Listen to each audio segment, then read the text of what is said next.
ಒಳಗಿರುವ ಹಿಂಸಾರು ಏನ್ ನಡೀತಾನೆ ಇಲ್ಲಿ? ಎಲ್ಲವೂ ನಾನು ಅಂದುಕೊಂಡಂತೆ ನಡೀತಾ ಇದ್ದೆ. ಈ ಪ್ಲಾನ್ ಎಲ್ಲ ನಿಂದೇನಾ?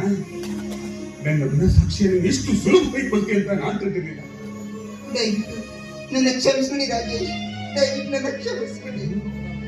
ನಿನ್ನ ಮನಸ್ಸನ್ನ ಘಾಸಿಗೊಳಿಸಿಕೊಂಡು ಇಂಥ ಹೇಸ್ ಕೆಲಸ ಮಾಡೋದಕ್ಕೆ ನಿನ್ನ ಮನಸ್ಸಾದ್ರೆ ಒಂದು ಕರ್ತವ್ಯದ ಭಾರ ಹಿರಿದಾದಾಗ ಮನಸ್ಸಿನ ಭಾರವನ್ನು ತುಳಿಯಲೇಬೇಕು. ನಿಮ್ಮ ಮನೆಗೆ ವಂಶಜ್ಯೋತಿಯನ್ನು ಕೊಡಬೇಕಾದದ್ದು ಆ ಮನೆಯ ಸಸ್ಯಾದ ನನ್ನ ಕರ್ತವ್ಯ. ಈ ನನ್ನ ತ್ಯಾಗ ನಿಮ್ಮ ಒಳಿತಿಗಾಗಿ, ನಿಮ್ಮ ತಂದೆಯವರ ಸಂತೋಷಕ್ಕಾಗಿ, ನನ್ನ ರಾಜೇಶ್ವರಿಂದ ಹುಟ್ಟುವ ಮಗುವಿಗೆ ನಾನು ತಾಯಿಯಾಗುವುದಕ್ಕಾಗಿ. ರಾಜೇಶ್, ನಾನು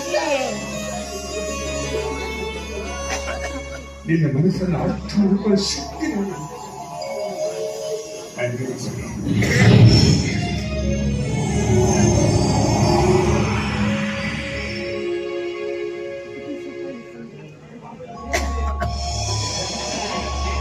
ಸರೋಜಾ, ಸರೋಜಾ,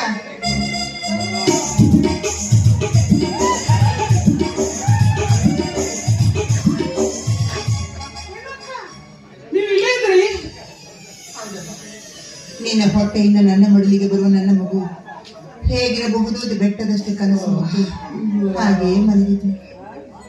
ನಿಮ್ಮ ಮಾತು ತಿಳಿಯುವ ಬಿಡುವ ನಮ್ಗೆ ನಿಮ್ ಬಿಟ್ಟು ಕರೆಕ್ಟ್ ಮಾಡಿದಿಲ್ಲ, ಎಲ್ಲ ಕರೆಕ್ಟ್ ಆಗಿ.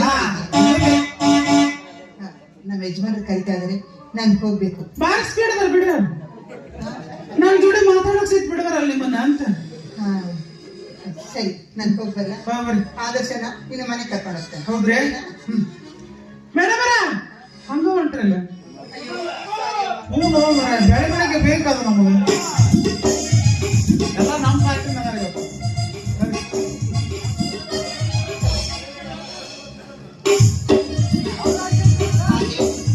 ಖರ್ಚಿಗೆ ಹಣ ಇಷ್ಟ ರೀ. ಇದು ಖರ್ಚಿಗೆ ಅಷ್ಟೇ ಅಮ್ಮ, ಮುಂದೆ ನೀವು ಇನ್ನು ಕೊಡ್ತೀನಿ. ಹೌದ್ರಿ ಮೇಡಮರ? ಭಾರಿ ಅದ ನಿಮ್ ಯಜಮಾನ್ರಿ, ಕರೆಕ್ಟ್ ಹೋಗ್ರಿ. ನೀನ್ ಮನುಷ್ಯರು ಜಮಾ ಆದ್ ನೋಡ್ರಿ ನಾ